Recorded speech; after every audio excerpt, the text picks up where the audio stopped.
মানে ঘৰৰ বস্তু মানে একো বচাব নোৱাৰিলে। বাবাক হেৰুৱালোঁ, ঘৰ হেৰুৱালোঁ, মাটি হেৰুৱালোঁ, একোৱে নাই, সমস্ত একোৱে নাথাকিলে। খালি মানুহকেইটা জীয়াই আছে আৰু মৰি মৰি। আপোনালোকক যেতিয়া ঘৰটো ভাঙিছিল আপোনালোকে ঘৰৰ পৰা কি বস্তু মানে আঁতৰাই নিৰাপদ স্থানলৈ আনিব পাৰিলে? আনিবলৈ সুবিধা নাপালোঁ, মানুহকেইটা যেন তেনে পাৰ হ'ল। পানীয়ে আহি গোটেই গৰা পাতি গোটেই কঠীয়াবোৰ খহাই লৈ গৈছে। আজিৰ নিচিনাকৈ সকলোৱে পহৰা দি পেলাই আমি ৰাতি 12টালৈকে মথাৰি ৰখি আছোঁ। এটা মোবাইল লৈ ৰখি থাকোঁ, কিবা এটা হ'লে আমি ফোন কৰিব পাৰিম, যাতে হয় থানালৈ ফোন কৰিম, নতুবা বিভাগীয় কৰ্তৃপক্ষলৈ ফোন কৰিম। ৰাতি এতিয়া এইটো 3টা বজাত পানী আহিছে। ৰাতি 3টা বজাত পানী বাঢ়ি আছে। বাঢ়ি আছে। ঘৰৰ বস্তুবোৰ ক'ত নিয়া হৈছে বৰ্তমান? ইয়ালৈ শিবিৰলৈ লৈ যোৱা হৈছে। শিবিৰত যত যি আছিলে সম্পত্তি যি আছিলে টুকুৰা সেইখিনি চব নিয়া হ'ল আৰু। সকলোকে নমস্কাৰ জনাই আজিৰ ভিডিঅ'টোলৈ স্বাগতম জনাইছোঁ। গমটো পাইছে অসমৰ এতিয়া বিভিন্ন ঠাইত প্ৰায় বানপানী। সৌ সিদিনা শিৱসাগৰত যি গতি কৰিলে, যাতে তেনেকুৱা বানপানী যাতে অসমৰ আৰু ক'তো নাহক তাৰে কামনা কৰিছোঁ। কিন্তু কি কৰিব আৰু, দুখৰ কথা, প্ৰকৃতিক জানো কোনোবাই ৰখাব পাৰে? আমাৰ ধেমাজিটো এইবাৰ আকৌ বানপানী হৈছে। তাকে আপোনালোকক সেই বানপানী কেনেকুৱা হৈছে, কাৰ কিমান অনিষ্ট হৈছে, সকলোবোৰ আপোনালোকক এই ভিডিঅ'ৰ যোগেদি দেখুৱাবলৈ মই গৈ আছোঁ। আহি পালোঁ দোস্ত বেলেগ এখন ঠাই, যিটো বাটেৰে আমি আহি থাকোঁতে দেখা পাইছোঁ পানী, গোটেই পানী, যিমান দেখিব সিমানে পানী। সেইফালে চাওক আৰু দেখিবলৈ পাব আপোনালোকে পানী, কিন্তু এয়াই নহয় আচল মেইন, তাতো বহুত বেছি ধামাকা পানী। আহি পালোঁ বৰ্তমান মই বানপানী হৈ থকা অঞ্চলত। এই অঞ্চলটোৰ নাম হৈছে ধেমাজি জিলাৰ জয়ৰামপুৰ অঞ্চলৰ কমলপুৰ আৰু মিলনপুৰ আৰু লগতে ধৰ্মপুৰ গাঁৱৰ যি 2-3খন গাঁও বৰ্তমান বানত বুৰি আছে। তাকে আপোনালোকক ইয়াৰ কিছু দৃশ্য দেখুৱাব চেষ্টা কৰিম। আৰু আপোনালোকে চাওক, বানপানী অতি ভয়ংকৰ, যিটো বানপানীৰ বাবে সকলো ৰাইজে ৰাতি তেওঁলোকে ভালদৰে শুব পৰা নাই, না তেওঁলোকে শুব পাৰিছে, না ভালকৈ তেওঁলোকে খাব পাৰিছে। নদীৰ কথা, পানীৰ কথা, যিহেতু অসমত বৰ্তমান বানপানীৰ সৃষ্টি হৈ আছে। সৌসিদিনা শিৱসাগৰত যি গতি হৈছে, যাতে আমাৰ ধেমাজি জিলাৰ এই অঞ্চলখিনিতো যাতে তেনেকুৱা এটা অৱস্থাৰ সৃষ্টি নহওক, তাৰে মোক আশা কৰিছোঁ। আৰু লগতে চৰকাৰেও অতি ব্যৱস্থা গ্ৰহণ কৰিব লাগে। চাওক বানপানী বৰ্তমান কি হৈ আছে, চাৰিওফালে কেৱল পানী। আৰু ইয়াতে এখন দলং আছিলে, এটা কালভাৰ আছিলে, যিহেতু বৰ্তমান পানীয়ে উটাই লৈ গৈছে। আপোনালোকে চাওক, ভটিয়াই ফালে যেতিয়া চাব পাৰে আপুনি, এইফালে গোটেই গাঁও জলমগ্ন হৈ আছে, গোটেই পানীত ডুবি আছে। আৰু যদি বৰষুণ বেছিকৈ বাঢ়ে, তেতিয়াহ'লে এই কাষত মানুহ কিঘৰ যে দেখা পাইছে আপোনালোকে, এওঁলোকৰ বাবে অতি বিপদজনক। আৰু কাষতে এইবোৰ ঘৰ দেখা পাইছে, এইবিলাকো মানে হয়তো থাকিব পাৰে, নাথাকিব পাৰে পানীৰ কাৰণে। এতিয়া বৰ্তমান জীয়াঢলৰ পানীৰ মাজেৰে গৈ আছোঁ। এই নদীখনৰ নাম হৈছে ধেমাজি জীয়াঢল। আৰু এই জীয়াঢলে আমাৰ ধেমাজিক প্ৰতি বছৰে বানত মানে অৱস্থা বেয়া কৰি দিয়ে। সকলোৱে ঘৰ বাৰী, সপোনৰ ঘৰ ভাঙি লৈ যায়। এই ধৰক পকা ঘৰ এটা আছিলে, যিটো ঘৰ নেকি পানীয়ে ভাঙি পেলালে। আপোনালোকে চাওক, এইটো ঘৰ, বাকী মাত্ৰ টিং কেইখনমান থাকিলে, বাকী পকা ঘৰ সকলো ভাঙি এৰাই কৰি দিলে। আৰু এইবিলাক চাবলৈ অহা দৰ্শকৰ ভিৰো বহুত বেছি। ইয়াত বেছি নাই আৰু মানুহৰ ঘৰ ডুবাব, আৰু যিহেতু পানী বহুত বেছি। আৰু আটাইতকৈ বেছি দুখৰ কথা বা বেছিকৈ বেয়া লগা কথা হ'ল, মোৰ আগে যিজন গৈ আছে, এওঁলোকৰ ঘৰটো একেবাৰে নিচেই নদীৰ কিনাৰত। আমি আপোনালোকক দেখুৱাবলৈ গৈ আছোঁ এই লগৰজনৰ ঘৰটো। কেনেকুৱা পৰিস্থিতি, কেনেকুৱা যেতিয়া পানী আহিছিলে, কেনেকুৱা হৈছিলে, কিমান সময়ত পানী আহিছিলে? অৱস্থা নাই। ৰাতি কিমান সময়ত পানী আহিছিলে? কালিতো দিনৰ পৰাই আছিলে, ৰাতি এতিয়া এইটো 3টা বজাত পানী আহিছে। ৰাতি 3টা বজাত পানী বাঢ়ি আছে। এতিয়ালৈকে বাঢ়ি কমিছে জাষ্ট, এতিয়া গৰা খহাব। আৰু বিশেষকৈ মানে ভয় লগা কথাটোৱে হৈছে, জীয়াঢলৰ কোনো গতিৰ কোনো সীমা নাই। যেনেই মন যাব তেনেই গুচি যাব। সকলোৱে জানে, ধেমাজি জিলাৰ মানুহ সকলোৱে জানে কঠীয়া পাৰি থৈছিলে মাটিৰ ৰুম বুলি, কিন্তু দুখৰ কথা, পানীয়ে আহি গোটেই গৰা পাতি গোটেই কঠীয়াবোৰ খহাই লৈ গৈছে। আৰুনো কি কৰিব, এয়া গৰুকে খাবলৈ দিছে, আৰু গৰু যাতে ঘাঁহ হয়। এয়া পানী বেছি কিনাৰত যাব নোৱাৰি। এই ঘৰটোলৈ দেখা পাইছে, একেবাৰে নদীৰ কিনাৰত আছে। নদী আহি একেবাৰে পিৰালি কিনাৰত আছে বুলি ক'লেও বেয়া নহয়। আৰু নদীয়ে যাতে কোনো সময়ত খহাই নিব পাৰে, তাৰ কোনো ঠিকনা নাই ন। সেইবাবে ঘৰৰ সকলোবিলাক টিংপাত, ঘৰৰ ভিতৰৰ সকলোবোৰ বস্তু নিৰাপদ স্থানলৈ স্থানান্তৰিত কৰা হ'ল। ইয়াত ঘৰত বৰ্তমান একো নাই, বেৰ কেইখনৰ বাহিৰে, বাঁহৰ খুঁটাকেইটাৰ বাহিৰে দেখা পাইছে। ইয়াত ধান আছিলে, ধানো তেওঁলোকে নিৰ্দিষ্ট স্থানত ৰাখিছে। আৰু এই ঘৰৰ মূল যিজন গৃহস্থ, তেখেতৰ লগত মই 2 এষাৰ পাতিম। ঘৰৰ বস্তুবোৰ ক'ত নিয়া হৈছে বৰ্তমান? ইয়ালৈ শিবিৰলৈ লৈ যোৱা হৈছে। শিবিৰত যত যি আছিলে সম্পত্তি যি আছিলে টুকুৰা সেইখিনি চব নিয়া হ'ল আৰু। এতিয়া বৰ্তমান ঘৰটোৱে আছেগৈ। দেখি আচৰিত হ'ব, নদীখন চাওক কিমান কিনাৰত আছে। আৰু যদি অলপ পানী বাঢ়ি যায় তেন্তে এই ঘৰটোনো কিমান সময় লাগে ভাঙি লৈ যাবলৈ নদীয়ে চাওক। কিন্তু নদীখন আহি একেবাৰে কিনাৰ পালেহি। আপোনালোকে আগলৈ চাওক, এইখন হৈছে ধেমাজি জীয়াঢল নদী। বিভিন্ন অঞ্চল বুৰাই পেলাইছে ভটিয়াই, আৰু উজনিৰ ফালৰ পৰাও বহুতখিনি গাঁও ডুবাই আনি আছে। আৰু এইফালে মেইন খুঁটিটো তাৰ পৰা আহি এখন সম্পূৰ্ণ নদী হৈ থাকিলে। বানপানী যে হৈছে তেনে নহয়, এখন সম্পূৰ্ণ নদী হৈ থাকিলে। আৰু আগলৈ এইফালে যিমান দেখিছে সেইবিলাক এখন গাঁও আছিলে, আৰু সেই গাঁওখন বৰ্তমান পানীৰ মাজত, না সিফালে যাব পাৰে না এফালে আহিব পাৰে, কোনোফালে সুবিধা নাই। মানুহখিনি বৰ্তমান শিবিৰত আছেগৈ, দুই পাই নদী আছে। ইয়াৰ কিছুমান মানুহ আহিব পাৰিলে নাই ইয়াৰ পৰা? আছে মানুহ আছে, আহিব নোৱাৰিলে কোনো? একো নাহিলে নাও নচলে বোলে বা আগতে কৈ থৈ গৈছে আমি নোৱাৰিম, আপোনালোকে আগতে পাৰ হৈ থাকিব বুলি, কাৰণ নাও নচলে মানে বহুত চলাবই নোৱাৰে সকলো বৌৰকে পাল্টি খুৱাই পেলাই ক'ৰবাত সুমিয়াই দিয়ে। কিন্তু ভাবি চাওক এনেকুৱা চিটুৱেশ্যন আমাৰ ধেমাজি জিলাৰ জীয়াঢল নদীৰ বানপানী। SDRF উদ্ধাৰ কৰা যিসকল লোক আহে তেওঁলোকেও মানে ভয় কৰে এই নদীখনত উদ্ধাৰ কৰিবলৈ। আৰু পানীৰ যি সোঁত, প্ৰবল সোঁত, এই সোঁতৰ ফলত তেওঁলোকে নাৱেও লৈ গুচি যায়। তেওঁলোকে বচাবলৈ আহি তেওঁলোকে নিজে বিপদত পৰে। এতিয়া চৰকাৰৰ ফালৰ পৰা এতিয়া বৰ্তমান কি ব্যৱস্থা কৰা হৈছে? খালি নিপোৱা আহিছে, তাৰপিছত একো নাই অহা। চাউল, দালি, মিঠাতেল, নিমখ।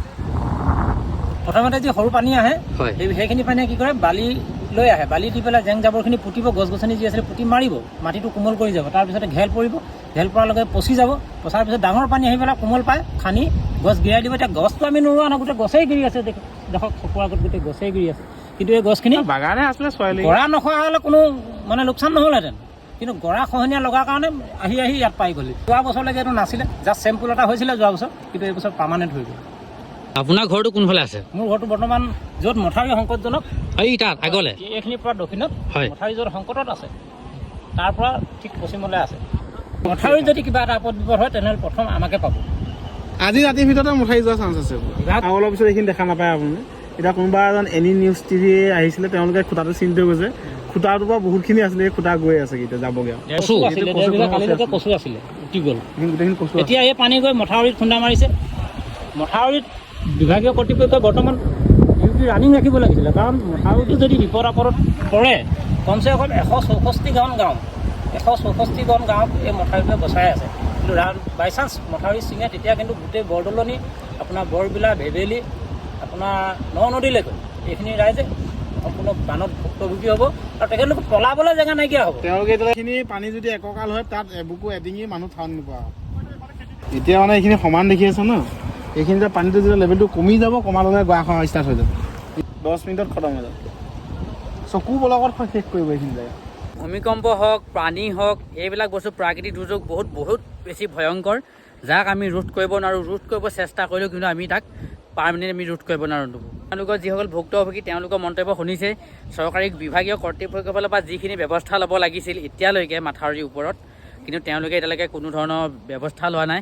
সেইবাবে অসম চৰকাৰ তথা ধেমাজি জিলাৰ বিধায়ক সকলোকে মই আহ্বান জনাইছোঁ, এই ভিডিঅ'টোৰ যোগেদি তেওঁলোকে আহক, অতি সোনকালে লোকসকলৰ যি নেকি দুৰ্দশা হ'বলৈ গৈ আছে তেওঁলোকে যাতে সেইখিনি নিৰ্মূল কৰক। অসম চৰকাৰৰ বা ধেমাজি বিভাগীয় কৰ্তৃপক্ষলৈ আপুনি কি আহ্বান কৰিব? ক'ব বিচাৰোঁ, অন্য ঠাইতো বানপানী হ'লে আমি আগৰ পৰা দেখি আহিছোঁ যে বানপানী হৈ যোৱাৰ পিছত তৎপৰ হয় আমাৰ ৰাজ্য চৰকাৰ, কেন্দ্ৰীয় চৰকাৰ সকলোৱে তৎপৰ হৈ আহে, সাহায্য ল'ব লগা হয়, ৰিলিফ দিব লগা হয়। সেইখিনি হোৱাকৈ তাৰ আগতে যিহেতু অন্য জেগাত হৈছে, প্ৰেক্টিকেলি আমি পাই আছোঁ অন্য জেগাত হৈছে, গতিকে তাৰ আগতে হোৱাৰ আগতে যদি আমি মথাউৰিটো এতিয়াৰ পৰা অলপ ছেফ লওঁ, তেতিয়া আমাৰ পিছৰ খৰচখিনি কমিব, প্লাছ মানুহৰ দুৰ্গতি নাইকিয়া হ'ব। আৰ্থিক দিশত চাবলৈ গ'লে এখন আমাৰ পথাৰ, একটো আমি আৰ্থিক দিশত পিছ পৰি গ'লোৱেই। এই পথাৰখন আমাৰ মানে কৃষিভূমি গোটেইখিনি, শালি খেতি কৰোঁ আমি ইয়াত, এইখিনি গ'ল। বাকী ভিতৰৰ ফালে যিখিনি বাচি আছে, ভিতৰৰ ফালে বুলি ক'লে মথাউৰিৰ পৰা মথাউৰিটোক আলম কৰি যিখিনি বস্তু বাচি আছে সেইখিনি যদি ৰক্ষা কৰিবলৈ হয় আগতে ইয়াৰ মানে কাম কৰিব লাগিব। আৰু মথাউৰি ছিঙাৰ পিছত একেবাৰে আপোনাৰ SDRF, NDRF, ৰিলিফৰ মানে আজি MLA, কাইলৈ MP, কাইলৈ মুখ্যমন্ত্ৰী, সেইখিনি পিছত অহাখিনি আমাক নালাগে, আগতীয়াকৈ লাগে। আমি ৰাতি 12টালৈকে মথাউৰি ৰখি আছোঁ, চৰকাৰেতো নাজানে, আমি নিজৰ ব্যক্তিগত ভয়ৰ কাৰণে ৰখি আছোঁ। কোন সময়ত মাথাউৰি ভাঙিব পাৰে ঠিকনা নাই বুলি হাতত এটা মোবাইল লৈ ৰখি থাকোঁ, কিবা এটা হ'লে আমি ফোন কৰিব পাৰিম, যাতে হয় থানালৈ ফোন কৰিম, নতুবা বিভাগীয় কৰ্তৃপক্ষলৈ ফোন কৰিম। বা ভুক্তভোগী যিসকলে এতিয়া বৰ্তমান পানী তেওঁলোকৰ ঘৰ দুৱাৰ উটি গৈছে, তেওঁলোকে চৰকাৰক আহ্বান কৰিছে অতি সোনকালে চৰকাৰে ইয়াৰ ওপৰত ব্যৱস্থা গ্ৰহণ কৰক, যাতে সেই আপোনালোকৰ অকণমান ব্যৱস্থাই যাতে অকণমান যাতে সহায়েৰে তেওঁলোকৰ ঘৰ দুৱাৰ সপোনৰ ঘৰখনৰ পৰা ধৰি গৰু ছাগলী কুকুৰ মেকুৰীৰ পৰা ধৰি সকলোবোৰ ৰক্ষা কৰিব পাৰে। এইটো লেট্ৰিন চাওক, লেট্ৰিনটো একেবাৰে যাওঁ অৱস্থাত আছে, বেছি সময় নাই মানে এই লেট্ৰিনটো পানীয়ে খহাই লৈ যাবলৈ। ওচৰতে এখন গাঁও, এই গাঁওখনত কি হ'ব পাৰে অৱস্থা, ৰাতিৰ ভিতৰতে যেতিয়া পানী বাঢ়ি দিয়ে বুঢ়াই পেলাব, তেতিয়াহ'লে গাঁওখনৰ অৱস্থা কি হ'ব। চৰকাৰে যাতে এতিয়াই ইয়াৰ সুব্যৱস্থা গ্ৰহণ কৰে।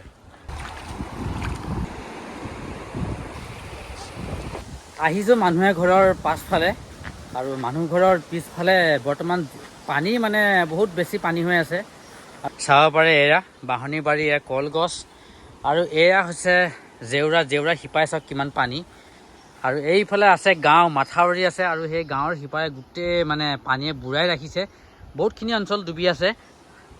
বৰ্তমান 10-12খনমান গাঁও বৰ্তমান চকুৱে দেখি পোৱালৈকে ডুবি আছে। আৰু আপোনালোকক এইফালে দেখুৱাম কিছুমান দৃশ্য, যিবোৰ দৃশ্য আপোনালোকে দেখি হয়তো আচৰিত পাব। এতিয়া আপুনি এইখিনি শাক পাচলি বাৰী দেখিছে, কচু দেখিছে, কলগছ দেখিছে, এইফালে তামোল গছ দেখিছে। চ' হয়তো বেছি পানী বাঢ়িলে এইখিনি হয়তো আপুনি দেখি নাপাব, পানীয়ে দেখি পাব। এয়া তামোল গছ গোটাই খহাই লৈ গৈছে। এই বাৰীখন এডোখৰহে বাচি আছে। হয়তো পানী বেছি আহিলে এওঁলোকৰ ঘৰটো উটি যোৱাৰ সম্ভাৱনা বহুত বেছি। যি ঘৰ মানুহৰ ঘৰটো ভাঙি সম্পূৰ্ণ পানীয়ে লৈ গৈছিলে, আৰু সেই মানুহঘৰ বৰ্তমান এই স্কুলখনতে তেওঁলোকে বৰ্তমান শিবিৰ পাতি আছে। আৰু তেওঁলোকৰ বৰ্তমান অৱস্থা কেনেকুৱা কিছু জানিব চেষ্টা কৰিম। তেওঁলোকে এতিয়া বৰ্তমান স্কুলতে থাকিব লাগিব, যিহেতু ঘৰ নাই তেওঁলোকৰ থাকিবলৈ বেলেগকৈ। ইয়াতে আছে বোলে সেই লোকসকল যিসকলৰ ঘৰটো ভাঙিছিলে। এতিয়া বৰ্তমান তেওঁলোকে এই স্কুলৰ ভিতৰতে শিবিৰ পাতি আছে। আপুনিয়ে নহয় জানো আপোনালোকৰ ঘৰটো? যি ঘৰ ভাঙিছিলে সেই ঘৰখনৰ এগৰাকী আইতা লগ পালোঁ। এই এগৰাকী কোন আছে আপোনাৰ লগত এতিয়া বৰ্তমান? ছোৱালীজনী আছে, মাতৃ এটা আছে। আপোনালোকে ঘৰৰ পৰা কি বস্তু মানে আঁতৰাই নিৰাপদ স্থানলৈ আনিব পাৰিলে? আনিবলৈ সুবিধা নাপালোঁ, মানুহকেইটা যেন তেনে পাৰ হ'লোঁ, একো নানিলোঁ। পানী যেতিয়া আহিছিলে আপুনি কি গম পাইছিলে না? পানী যেতিয়া আহিছিলে ঘৰলৈ 4টা বজাত এনেই সৰু সুৰা কম হৈ আছিলে, হয়, সেইভাগে আগতে হয় শুকায়, কিন্তু সেইদিনাখন নুশুকালে। এটা 4টা বজাত অভাৰ পানী দেখি শব্দ দেখি আমি কেনেকৈ পাৰ হওঁ সেইটোহে চিন্তা কৰিলোঁ। কিন্তু বস্তু পাতি অনাহেঁতেন আমি পাৰ হ'ব নোৱাৰোঁ। দলংখন আমি পাৰ হৈছোঁ, দলংখন ভাগি উঠি গৈছে। এতিয়া গাঁৱৰ যিসকল লোক আছিলে তেওঁলোকে আপোনালোকৰ বস্তুবিলাক অনা নিত কোনোবা সহায় কৰি দিছিলেনে? এই যোৱাবাৰ এনেকৈ সময় নহ'লে সহায় কৰিবলৈ সময়ে নাই, মানে পানী ইমানে পটাপট বাঢ়ি আহিলে মানে পাৰ হ'বই নোৱাৰি। আৰু যিকেইটা সিপাৰলৈ আছিলে হয় 4-5 কিলোমান পানী হেৰি কৰিব পাৰিছে নেকি। বাকী মানে ঘৰৰ বস্তু একো বচাব নোৱাৰিলে, গৰু ছাগলীকেইটা বচাব পাৰিলে মানে বেলেগ মানুহে ধৰক খুলি দিলে। কিন্তু এতিয়া আপুনি এই ভিডিঅ'ৰ যোগেদি আপুনি চৰকাৰক কি আহ্বান কৰিব? জনাবলগীয়া বিশেষকৈ লগীয়া নহয়, দেখিছেই চব। এনেকুৱা নিঠুৰা মানুহ এজনীক, অকলশৰীয়া মানুহ এজনীক চৰকাৰে কি দিব লাগে নালাগে তেখেতসকলে নিশ্চয় জানিছেই, আৰু সকলোৱে দেখিছেই ভিডিঅ'ত। হয়, গতিকে মোৰ ইমান ভঙা পিটি ক'বলৈ মোৰ ধৈৰ্যই নাইকিয়া হৈছে। এতিয়া কিবা কিবি ৰিলিফৰ বস্তু কিবা পাইছেনে? খোৱা বস্তু কি দিছে? চৰকাৰৰ ফালৰ পৰা দিছেনে কোনোবা ব্যক্তিগত ফালৰ পৰা আহিছে? চৰকাৰৰ ফালৰ পৰাই দি আছে, চাউল দালি আৰু শুবলৈ কাপোৰ কানি নাই, সেইখিনি দিছে। পিন্ধা কাপোৰ নাই, তেনেকৈ এযোৰ দিছেহি আৰু। অসম চৰকাৰ তথা ধেমাজি জিলাৰ যিসকল বিষয়ববী আছে তেওঁলোকক মই ভিডিঅ'ৰ যোগেদি আহ্বান জনাইছোঁ। এই আইতাগৰাকীৰ ঘৰত কোনো মতা মানুহ এজনো বুলিবলৈ নাই। আৰু আইতাগৰাকীয়ে ঘৰৰ মোৰ মুখিয়াল, আৰু আইতাৰ 4জনী ছোৱালী ন, ছোৱালী 4জনী আৰু 3জনী বিয়া সোমালে। তাৰপৰা এতিয়া বৰ্তমান এজনী লগত থাকে, আৰু সৰু নাতি ল'ৰা এটা আছে। তেওঁলোকৰ চৰকাৰে যিমান পাৰে তেওঁলোকৰ থকাৰ ব্যৱস্থাটো অতি সোনকালে কৰি দিয়ক যেন এই ভিডিঅ'ৰ যোগেদি মই আহ্বান জনাইছোঁ। যদি কোনোবাই সহায় কৰিব পাৰে তেন্তে আইতাক আহি সহায় কৰকহি। কালি গোগামুখ পুলিচে 2000 টকা সোমাই দিছে। আৰু বেলেগ ব্যক্তিগত দোকানী মানুহ আহিছিলে, হয়, চাউল দালি আলু তেল এইবিলাক কিবা কিবি খাবলৈ যা যোগানটো ধৰি গৈছে। হয়, তাৰপৰা এনেকৈ চৰকাৰৰ ফালৰ পৰা এতিয়া ৰেচন দিলে নেকি। মানে ৰেচনতকৈ তেওঁলোকৰ বিশেষকৈ প্ৰয়োজন আছে থকা ব্যৱস্থাটো। থকা ব্যৱস্থাটো হয়। এতিয়া আপুনি ডাঙৰ ছোৱালী নহয় জানো? তাৰপৰা আপুনি মানে ঘৰৰ বস্তু মানে একো বচাব নোৱাৰিলে? তাৰপৰা এতিয়া মাহঁতক থাকিবলৈ থাকিবলৈ ব্যৱস্থাটো কৰি দিব লাগে। যেনে তেনে সংস্থাপনটো লাগে। ছোৱালী আছে 2জনী ঘৰত, নাতি এটা। তাৰপিছত এতিয়া তাৰপৰাতো একো বচাই আনিব নোৱাৰিলোঁ। একো পিন্ধা কাপোৰকেইটাৰ বাহিৰেতো সেইটো একো লৈ আহিব পৰা নাই। তাৰপিছত চবেই যেন এনেকৈ কিবা এটা কৰি মেলি সহায় কৰি দিলে ভাল পাওঁ আৰু চব ৰাইজৰ ফালৰ পৰা হ'লেও সহায় পালে মানে মাহঁতেও থাকিব লাগে। মাহঁতক চাই মোৰে নিজৰে দুখ লাগিছে। এতিয়া এইখিনিতে কওঁ যে এখন ঘৰ সজাবলৈ মানুহৰ কিমান বছৰ লাগে। তেনেকুৱা এখন ঘৰ যেতিয়া পানীয়ে 2-3 মিনিটত যেতিয়া ভাঙি শেষ হৈ যায় আৰু সেইসকল লোকৰ অন্তৰখন কেনেকুৱা হ'ব পাৰে আপোনালোকে নিশ্চয় গম পায়েই, বা যিসকল ভুক্তভোগী তেওঁলোকে গম পাইছে। চ' আপোনালোকে যিমান পাৰে সহায় কৰক। চৰকাৰৰ ফালৰ পৰা তেওঁলোকৰ বাবে থকাৰ ব্যৱস্থা যাতে অতি সোনকালে কৰি দিয়ে, তাৰে মই চৰকাৰৰ আহ্বান জনাইছোঁ। ঘৰত এতিয়া ল'ৰা এটা থাকিলেও কিবা এটা কৰিলেহেঁতেন। এতিয়া বাবাও কেৰেলাত ঢুকালে, এতিয়া এবছৰ হোৱাই নাই। এতিয়া এমাহ হোৱাহেঁতেন বছৰ হ'লহেঁতেন। এই এবছৰতে বাবাক হেৰুৱালোঁ, ঘৰ হেৰুৱালোঁ, মাটি হেৰুৱালোঁ, একোৱেই নাই, সমস্ত একোৱেই নাথাকিলে। খালি মানুহকেইটা জীয়াই আছে আৰু মৰি আৰুনো কি ক'ম আৰু ইমানখিনিকে কৈছোঁ আৰু মা মুখলৈতো চাবই নোৱাৰোঁ, চালেই বেয়া লাগে। আমিনো কি কৰিব পাৰোঁ? চবৰে সহায় সহযোগ থকাহেঁতেন চাগে কিবা এটা কৰিব পাৰিব চাগে বুলি ভাবিছোঁ মায়ে। তেনেকৈ চবেই যদি কিবা এটা কৰি দিয়ে তেতিয়া চাগে মায়ে অকণমান আগবাঢ়িবলৈ নিজৰে সাহস পাব। আৰুনো কি ক'ম? ল'ৰা এটাও নাই যে জীৱনত ভৱিষ্যত মাক ঘৰ এটা বনাই দিব বুলি ক'বলৈ। বাবাও আজি সেয়া অৱস্থা। কেৰেলাতে এতিয়া 2 বছৰ হ'ল দেখিয়ে নাপালোঁ। মুখখন মৰা সময়তো আমি দেখি নাপালোঁ আৰু ক'বলৈ নোৱাৰোঁ। বহুত দুখ লাগিলে এওঁলোকৰ দুখৰ কথা শুনি। যিহেতু হয় এখন ঘৰ সজাবলৈ যিমান সময় লাগে, কিন্তু মুহূৰ্ততে পানীয়ে যেতিয়া ভাঙি লৈ গ'ল আৰু বিশেষকৈ তেওঁলোকৰ ঘৰত কোনো মতা মানুহ নাই। যি এজন আছিলে তেওঁলোকৰ ঘৰৰ দেউতাক, তেওঁ কেৰেলাত কাম কৰিবলৈ গৈ তেওঁ কেৰেলাতে মৃত্যু হ'ল, আৰু যাৰ বাবে তেওঁলোকে আজি অসহায় মতা মানুহৰ অবিহনে। তো যিসকলে এনেকুৱা হৈছে, যিসকলৰ লগত তেওঁলোকে নিশ্চয় গম পায় যে এইটো বহুত বেদনাদায়ক, বহুত দুখজনক। যদি কোনোবাই পাৰে তেন্তে সহায় কৰক। আপোনালোকে যদি ভিডিঅ'টো ইমানখিনিলৈকে চাই আছে তেন্তে যিমান পাৰে ভিডিঅ'টো সিমান শ্বেয়াৰ কৰি দিয়ক, যাতে আইতাগৰাকী যি দুৰ্দশা হৈছে সেইখিনি যাতে চৰকাৰৰ চকুত পৰে। আপোনালোকে ছাবস্ক্ৰাইব নকৰিলেও নাই, কিন্তু ভিডিঅ'টো লাইক, কমেণ্ট এণ্ড শ্বেয়াৰ কৰিবলৈ নাপাহৰিব। আৰু সেই আইতাগৰাকী যিটো অৱস্থাত আছে যাতে তেনেকুৱাখিনি যাতে অৱস্থা বেলেগ আন কাৰোবাৰ নহওক, তাৰ বাবে আপোনালোকে যিমান পাৰে সিমানভাৱে ভিডিঅ'টো শ্বেয়াৰ কৰক। তো পানী দেখা পাইছে, কিমান পানী কেৱল চাৰিওফালে কেৱল পানী। ইয়াত মানুহৰ খেতি আছিলে, কাৰোবাৰ পুখুৰী আছিলে, কাৰোবাৰ বাৰী আছিলে, আৰু কাৰোবাৰ কিমান কি আছিলে কোনো ঠিক নাই। কিন্তু এনেকুৱা যদি পানী হয় মানুহে কি বচাব বাৰু? এইটো মাথাউৰিটো কিন্তু বৰ্তমান বিপদ মানে হৈ আছে মাথাউৰিটোৰ বাবে। যদি কেনেবাকৈ মাথাউৰিটো ভাঙি দিবলৈ হয় তেন্তে গোটেই গাঁৱৰ ডুবি যাব। এইবিলাক মাথাউৰি কিনা মানুহবিলাকতো প্ৰথম যাব। সেইবাবে আমাৰ অসম চৰকাৰক বা ধেমাজি জিলাৰ প্ৰশাসনকো যাতে জনাওঁ, তেওঁলোকে অতি সোনকালে ইয়াৰ বিহিত ব্যৱস্থা গ্ৰহণ কৰে, যাতে ৰাইজৰ স্বাৰ্থ যাতে তেওঁলোকে কাম কৰে, তাৰে আহ্বান কৰিছোঁ। পুনৰ লগ পাম আপোনালোকক নতুন এটা ভিডিঅ'ত। তাৰ বাবে আজিলৈ ভিডিঅ'টো ইমানতে সামৰিছোঁ। আপোনালোকে যিমান পাৰে ভিডিঅ'টো সিমান শ্বেয়াৰ কৰি দিয়ক। জয় হিন্দ, জয় ভাৰত, জয় জুবিন দা।